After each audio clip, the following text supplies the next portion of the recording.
Hello बच्चों, बहुत ही बड़ी खुशखबरी आप सबके लिए है। आज बहुत बड़ा न्यूज़ आज हम लेकर के आए हैं आपके बीच। जी हाँ, हम अब क्लास 10th के सिलेबस को कंप्लीट करने के बाद स्टार्ट करने जा रहे हैं ISC क्लास 11 के कंप्यूटर का सिलेबस। बिल्कुल, हमने लास्ट ईयर से लेकर के अब तक क्लास 10th के सिलेबस को कंप्लीट किया और बहुत सारे प्रैक्टिकल सेशंस हमने लिए और आगे भी उसके वीडियोस आते भी रहेंगे आगे। ऐसा नहीं कि हम क्लास 11 शुरू करने के बाद क्लास 10th बंद कर देंगे, ऐसा नहीं है। क्लास 10th के भी वीडियोस आते रहेंगे। बट अब आपके अपने इस चैनल पर एक नया क्लास दिखने वाला होगा and that will be ISC class 11। और यहाँ एक डिफरेंस भी देखने के लिए मिलेगा आपको। जो बच्चे इस बार क्लास 10th से क्लास 11th में गए हैं, उन्होंने कुछ चीज़ों को नोटिस किया है कि उनका बुक का जो नाम है वो अंडरस्टैंडिंग कंप्यूटर एप्लीकेशन से अंडरस्टैंडिंग कंप्यूटर साइंस हो चुका है। यानी कि अब आपको सिर्फ और सिर्फ किसी प्रोग्रामिंग लैंग्वेज को नहीं पढ़ना है, बल्कि प्रोग्रामिंग लैंग्वेज के साथ साथ कुछ और हार्डवेयर, कुछ सॉफ्टवेयर के टर्म्स को भी जानना होगा आपको।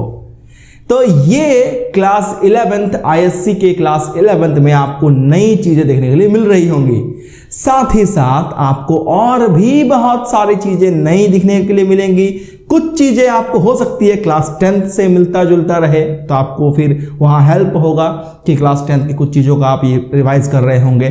ठीक है, और साथ ही साथ हम आज के इस वीडियो में यह भी देखने वाले हैं कि क्लास 11th जो कि आपके लिए, आप सब बच्चों के लिए जो 10th से पास करके 11 में गए हो, उन सब के लिए क्लास 11th बहुत नया होने वाला है। क्योंकि यहां पर आप बहुत सारे नए नए चीजों को एक्सप्लोर कर रहे होंगे। ठीक है, so without further delay let's start.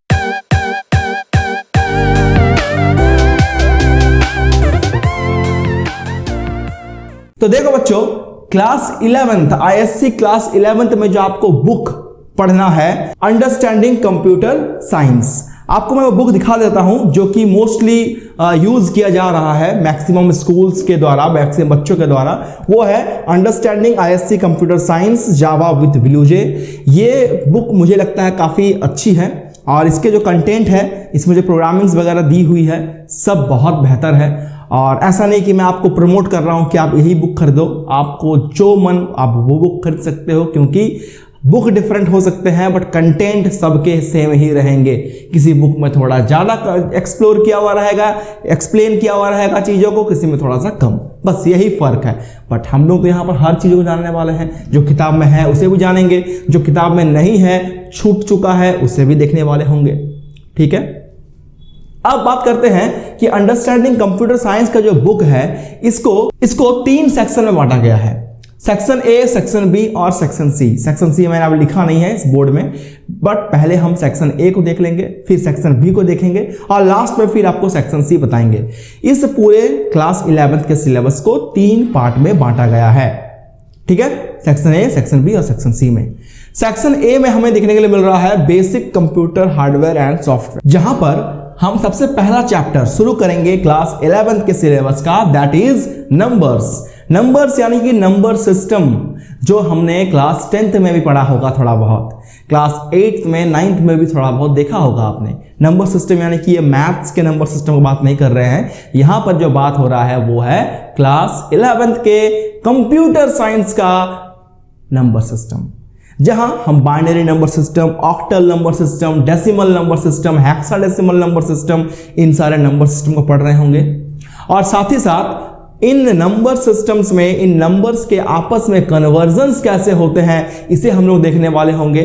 और साथ ही साथ इन नंबर्स के कुछ अरिथमेटिक ऑपरेशंस को देखने वाले हैं, जैसे कि बाइनरी नंबर्स को ऐड कैसे करते हैं, बाइनरी नंबर को सब्ट्रैक्ट कैसे करते हैं, बाइनरी नंबर को मल्टीप्लाई, बाइनरी नंबर का डिवीजन।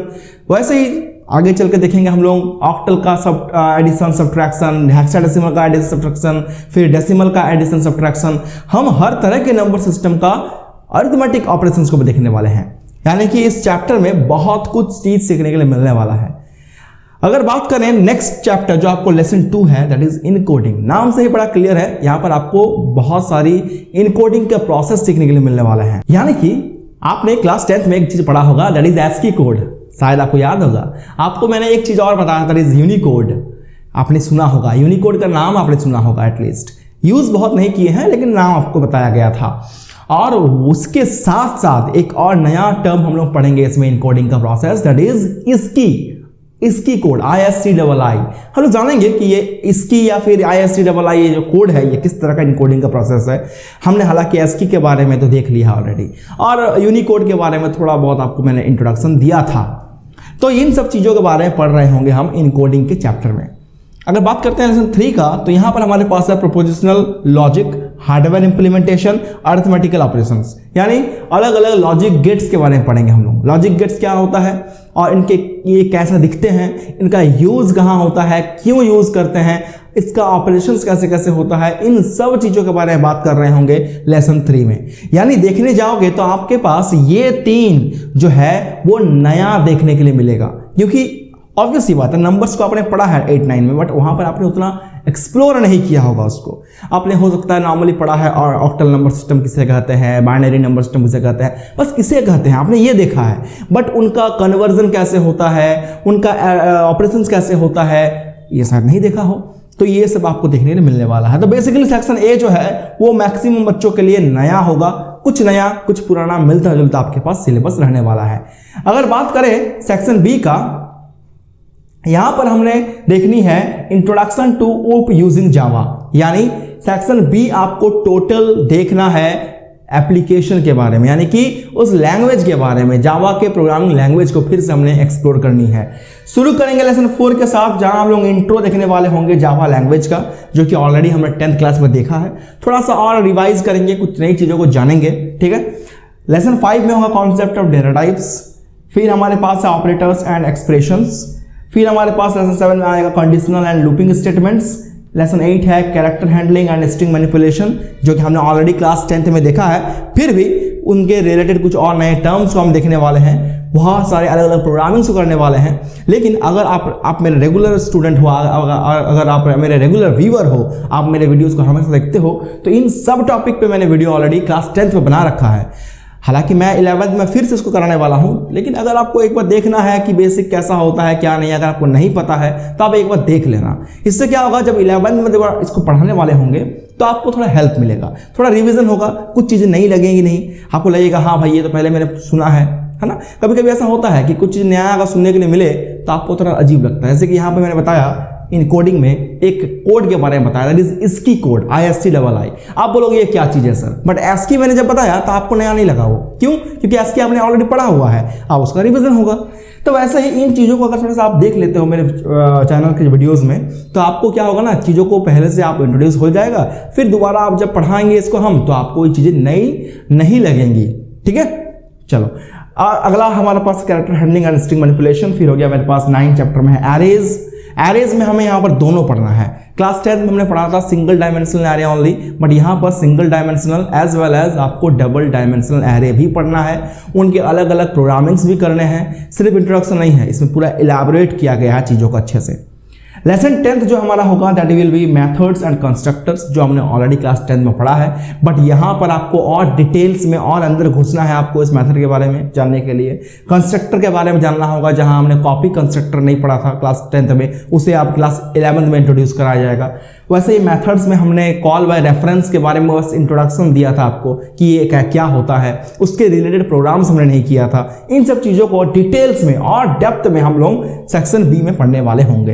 यानी कि अगर मोटा मोटी तौर पर देखा जाए तो सेक्शन बी जो हमारा है वो टोटली 10th पे बेस्ड है। 10th का अगर सिलेबस अच्छे से किए हो तो आपको 11th में इन चीज़ों को करने में बहुत हेल्प मिलने वाला है, और अगर नहीं किए हो तो अभी भी वक्त है, वीडियोस को बीच बीच में देखते रहो। मान लो हमने स्टार्ट करनी है इंट्रोडक्शन टू जावा, तो आप मेरे चैनल पे जाकर वीडियो देख लो एक बार कि जावा का इंट्रोडक्शन क्या है, उसके बाद हम इसको दिखाएंगे तो आपको अच्छा लगेगा, आपको समझ में आएगा चीज़ सब।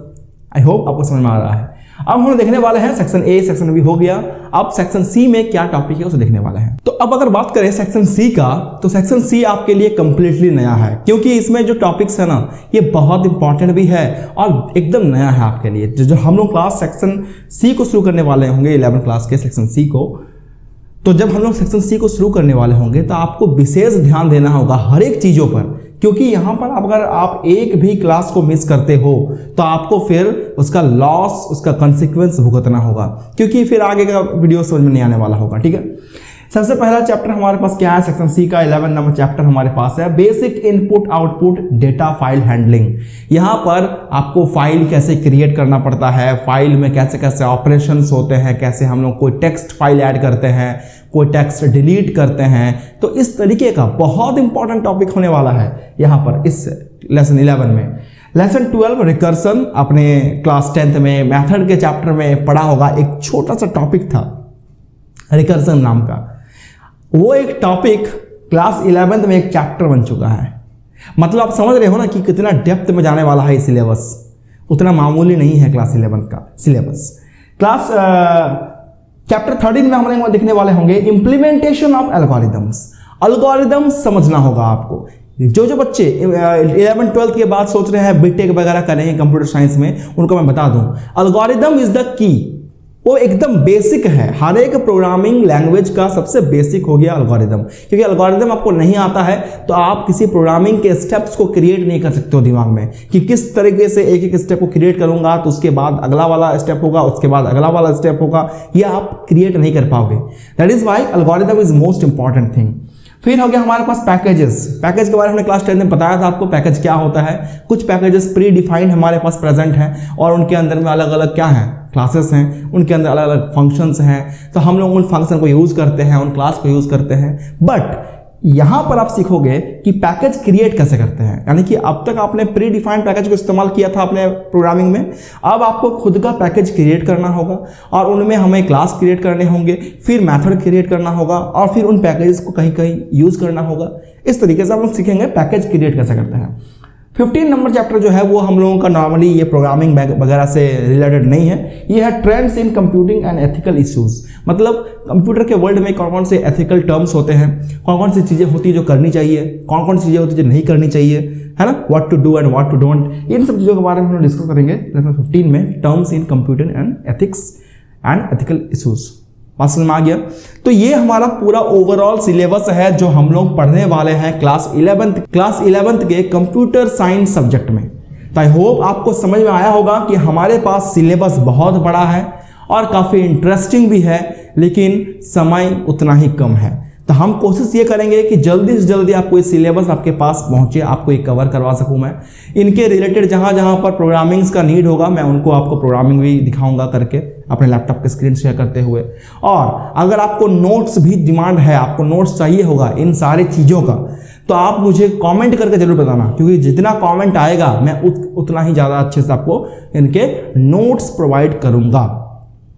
आई होप आपको कोई डाउट नहीं होना चाहिए कि क्लास 11 में क्या क्या होने वाला है सर, और बाकी सब कुछ हमने देखने वाला है क्लास जब शुरू होगा। तो इस वीडियो को ज़्यादा से ज़्यादा शेयर करो क्लास 11 के स्टूडेंट के साथ, ताकि उन तक ये इन्फॉर्मेशन पहुंच जाए कि आपका अपना चैनल जावा 5 स्टडी ने क्लास 11 का सिलेबस अब स्टार्ट कर दिया है और आपको टेंशन लेने की कोई ज़रूरत भी नहीं है। ठीक है, तो आज के लिए बस इतना ही बताना था आपको। मिलेंगे आपसे बहुत जल्द इन चैप्टर्स को स्टार्ट करते हुए, तो तब तक के लिए टेक केयर, खुश रहें, गुड बाय।